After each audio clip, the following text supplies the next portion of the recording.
Hello there and welcome to the news at 7 with me, Sabina Izuku. A federal high court in Abuja has referred a suit challenging the eligibility of President Goodluck Jonathan for re-election to the Court of Appeal. Justice Ahmed Mohammed took the decision on the basis of an application filed by the plaintiff Adejuma Ajagbe and Olatoye Wahab. Hearing of the substantive suit had not commenced when the plaintiff pushed for referral on the ground that the Court of Appeal had to make pronouncements on a vital issue in the case. Attorney General of the Federation, Mohammed Adoke, opposed the application, but another defendant, the Independent National Electoral Commission, did not oppose it. This is the second case on the Jonathan's eligibility that is pending before the appeal court. And away from there, the Federal High Court in Abuja has set February 23 dates for hearing in a suit challenging the eligibility of the presidential candidate of the All Progressive Congress, Muhammadu Buhari. The suit, which is seeking the disqualification of the APC candidate, was filed by an Abuja-based lawyer, Max Uzuaka, and has the Independent National Electoral Commission as co-defendant. When the matter came up for mention on Monday, lead counsel to the APC candidate, Wole Olanikbeku, informed presiding judge Adeniyi Adeomola of his intentions to file a preliminary objection to the suit. Justice Ademola, in his ruling, said he would consolidate the suit with a similar one challenging Buhari's eligibility into one case. After the adjournment, the defense team expressed its readiness to dispute in anticipation of the processes that we want to file on behalf of the defendant, the first defendant, challenging the entire processes filed. That's just a summary of it. They are legal processes, and this is entitled to file the processes challenging the entire action, the orders made by the court for substitute service, and even the service they are purportedly done through the pages of newspapers. By the grace of God, we'll be here on the 23rd of February.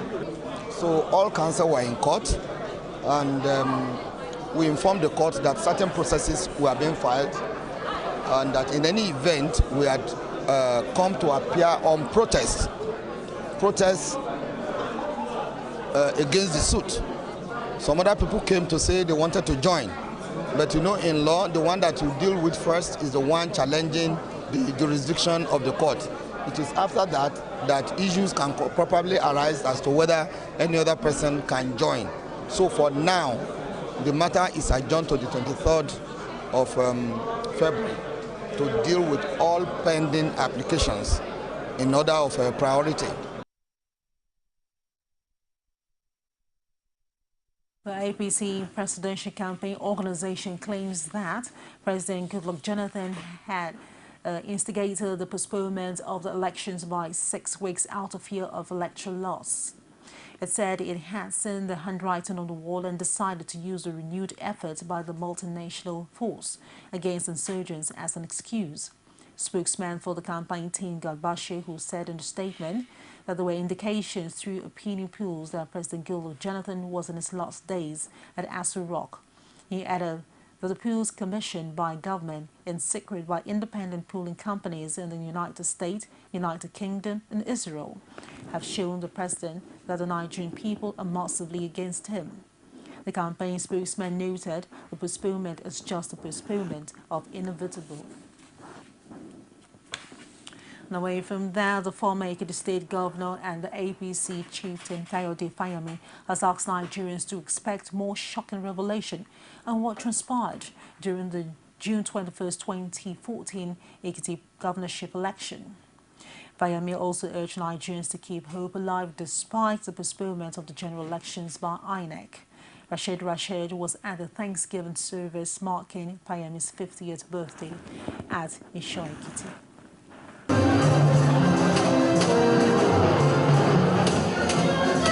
It was his golden jubilee anniversary but marked low-key because of the February 14th election, which was later postponed. However, the Thanksgiving service afforded both clerics and politicians a platform to share thoughts on the state of the nation. So now, congratulations, Governor. You know, when you were governor, you said you would not be you would not like to be addressed as Your Excellency or His Excellency until you would leave. If my work is excellent, I assume you are Your Excellency. That time I listened to you and I took to it. I never addressed you as Your Excellency. But now, seeing what you've done, the quality work, you are from a quality family with a quality wife and a quality child and quality people. Fayemi, in his reaction to the election postponement, says the shift amounts to a coup, but urged Nigerians not to be wary. Chief John Oyegun, who is the leader of our party, has urged us and urged all Nigerians to take what has been announced by INEC with equanimity. It was clear to us that INEC was boxed into a corner by the merchants of retrogression in our land, and those who are looking for every way, every opportunity to scuttle this democracy were the ones who boxed INEC into that corner. But there's always virtue in patience, because it will not stop the truth. 6 weeks we will be here in a jiffy.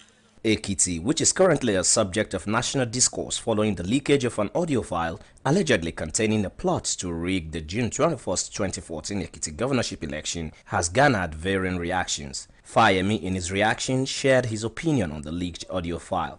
When the additional information and the physical presentation of the person who did this happens, then you will know what actually transpired in Ekiti State on June 21, 2014.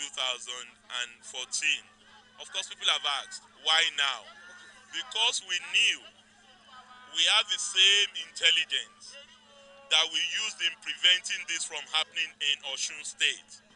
That's why we have gone to town with the information now, so that Nigerian people will be watchful, Nigerian people will be vigilant, and Nigerian people would understand why we went to court in APC to say that we do not want the military to be involved in the 2015 presidential and national elections. So the reason why we are bringing it out now would become very evident to Nigerians. With the postponement of elections and the latest development in the Ekiti elections, Nigerians are keenly watching where the issues will lead to.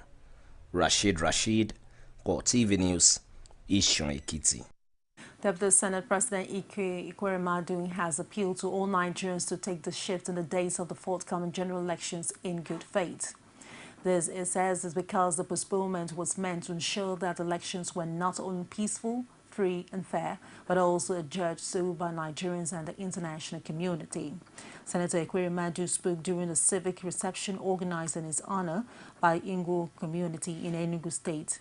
He argued the Nigerians' preeminent position in Africa and the world makes it necessary for it to conform to international best practices in the conduct of elections. The Deputy President of the Senate also appealed to Nigerians to work with the Independent National Electoral Commission, the political parties, and the government to make the elections the best in the nation's history. He urged them to use the opportunity to collect their permanent voters' card and also to comport themselves throughout the electoral process. The coalition of civil groups has called for the resignation of the service chiefs for their failure to guarantee adequate security for the elections earlier scheduled for February. Coordinator of the Transition Monitoring Group, Ibrahim Zikirulahi, made the coalition positions known at a press conference in Abuja.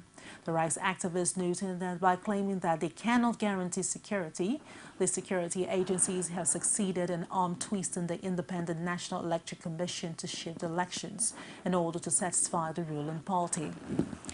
TMG argued the electoral umpire has no strong case to postpone the elections on the strength of an insurgency that has ravaged the Northeast for 6 years.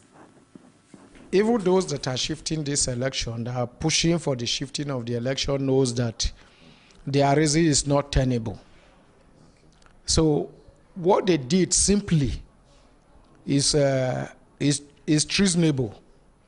Is to just say that, well, you can go and have your election, we will not provide security, simply because it is entrusted in their hands. And that is why we are calling for the immediate resignation of the service chiefs, because their loyalty is no longer to the Nigerian nation.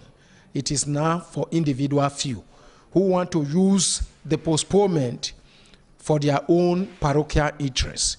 So for us, the insurgency in Nigeria does not start today. Even if it starts today, there are parts of the country where the insurgents are operating.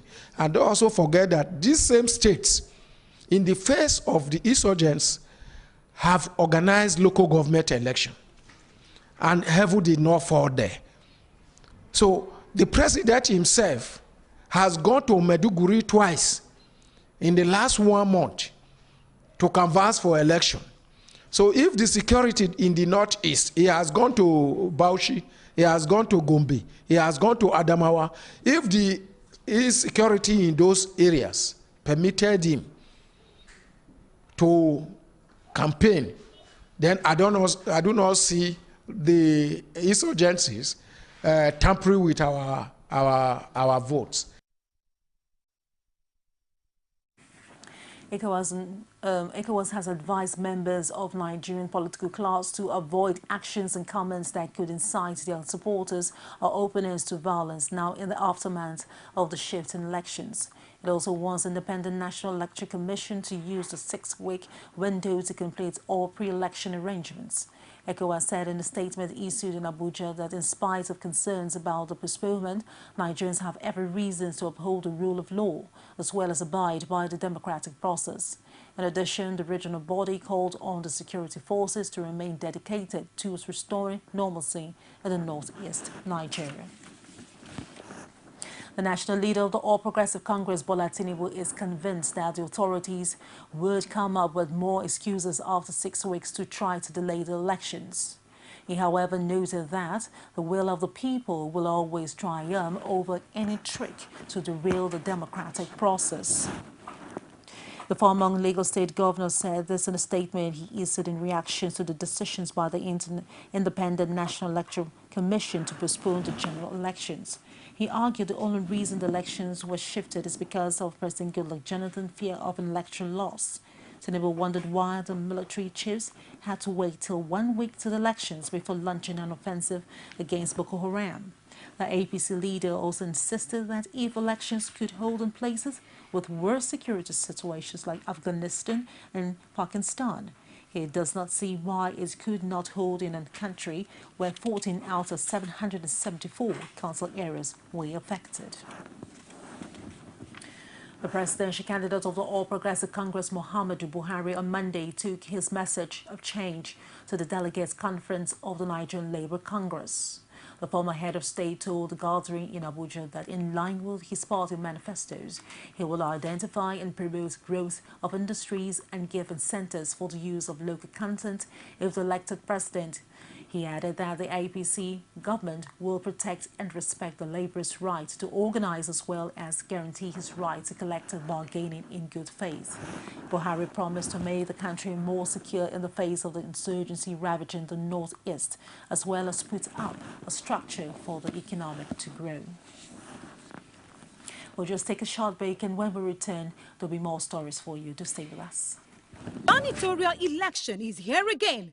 The Nigerian Institute of Public Relations, NIPR, Lagos State Chapter presents Lagos Decides 2015. This is a platform designed to give equal opportunity to all the candidates vying for the post of governor in Lagos State. All candidates are hereby invited to present their respective manifestos to its select audience comprising of PR practitioners, media, and other prominent professionals.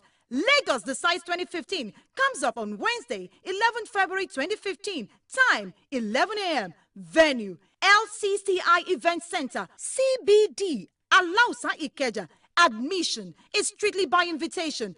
For sponsorship details and advert placement, call Joe on 0802 3924 913 or Jola on 0802 366 3429. Proudly supported by MITV, Star FM, 101.5, Galaxy Television, CoreTV, Cool TV, Wazobia TV, Nigeria Info, and Frontiers Consulting. The debate will be broadcast and streamed live. NIPR, deepening democratic values. Well, welcome back to the news. For more information, you can reach us on our social media platform. That's on facebook.com/CoreTV News and on Twitter CoreTV News engine. For news updates and other programs, join us on youtube.com/CoreTV Police authorities in Kano State have warned politicians and their supporters of their intentions to clamp down on political violence and inflammatory speeches before and after the forthcoming general elections. The police also ensure that the leadership of the major political parties signed the non-violence agreement. Outgoing Commissioner of Police Aderile Shinaba, who was recently promoted to the rank of the AGI, said the agreement was necessary to avert clashes between rival political party members. We will want peace to reign in Kano. We are prepared to have sleepless nights to make sure that the people of Kano live in peace, do their business without fear of any rancor. The IG in charge of Zone 1, Tambari Mohammed, said elections is not a religious war and doesn't see the need for war chants. He insisted that his men will do all they can to enforce law and order in the state.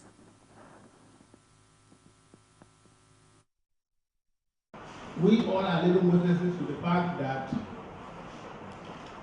some weeks ago, the President Commander-in-Chief of the Armed Forces and also the presidential candidate of the PDP, and General Muhammad Buhari, the presidential candidate of the APC, and indeed other presidential candidates signed the peace accord in Abuja, signifying the fact that they are prepared and willing to ensure that there's no violence.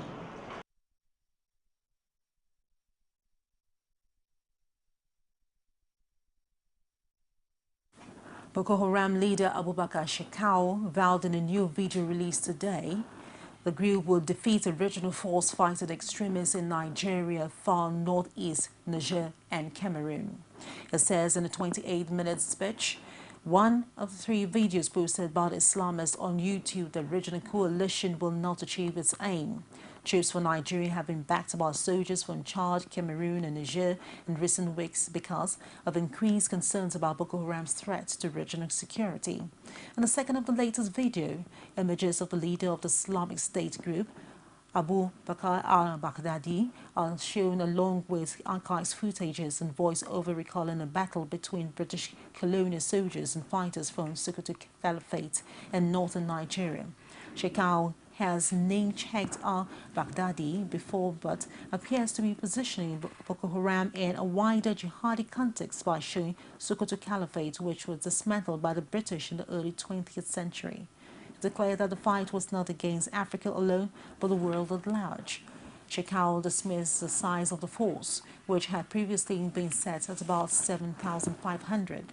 Shekau also directly threatened Chad's President Idris Deby, whose forces have attacked Boko Haram in the northeast Nigerian town of Gamboru and Malam Fatori in recent days. Shekau's challenge comes after the United States says the set could face a stronger test against more capable regional forces. Washington estimates Boko Haram has a core of between 4,000 and 6,000 fighters, but is well equipped after raiding Nigerian army positions. And away from that, 10 civil society organizations are demanding for the release of full reports of the forensic audit of the accounts and transaction of the Nigerian National Petroleum Corporation. This, according to the groups, is because Nigerians deserve access to all the details rather than the highlights, which were recently released by the Auditor General of the Federation, Sambo Ukura.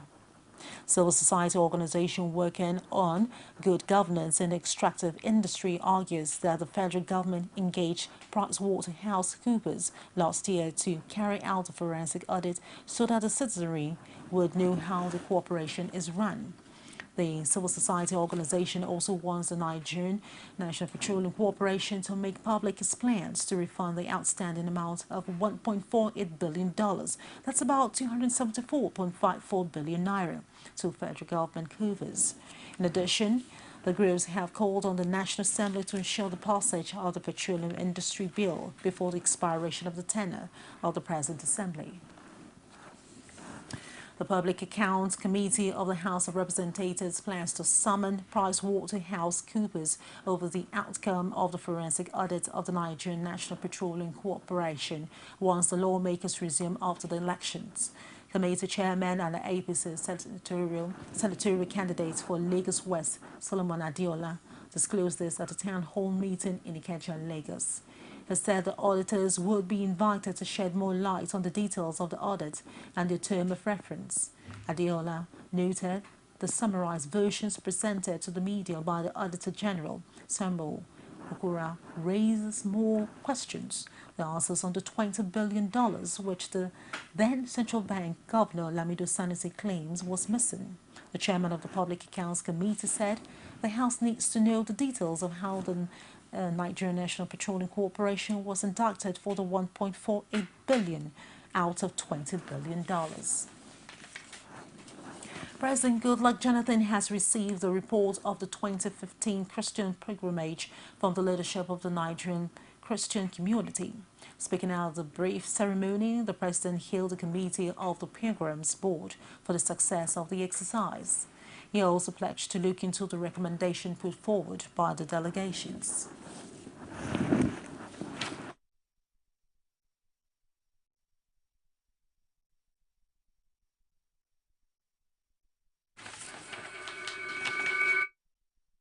In fact, listening to your presentation makes me feel quite happy, because when I came in as a vice president, I knew the level the Christian pilgrimage was. So commending Kennedy is really, really apt, because he has worked tirelessly. Kennedy and your team, my primate, Oko, the chairman, and other members of the board, you've done wonderfully well. And for the 2014, the report is so brilliant that there are no issues at all. And I'm quite pleased with that, because carrying the number of people we carry to a distant land, most of them probably traveling out of the country for the first time with different ideas and so on. So it is not an easy thing. And I only pray that I should have the opportunity of also going, even if it's to spend one day like 2014, I couldn't spend more than a day. But it was quite fulfilling. So I have to thank you. That as part of our efforts to carry out our assignment, we were with you in Israel for the presidential pilgrimage, which we boldly report as a huge success in spite of its brevity. The program tagged A Day with Jesus for Nigeria in Jerusalem, which was instituted by the Commission, has come to stay and provides a unique opportunity for Nigeria as a nation to connect back to God in fervent prayer led by the #1 citizen of the nation. 2, that in continuation of our assignment, we returned again to the State of Israel and went to Rome to make on-the-spot assessment of the exercise. 3, that while in the State of Israel, we had meetings with the ground handlers and the air carrier where useful discussions were held and satisfactory reports given to us regarding the conduct of the 2014 exercise then ongoing. We also attended the farewell ceremonies and the presentation of JP certificates to pilgrims from several states and had interactions with pilgrims who were still on tour of some of the holy sites.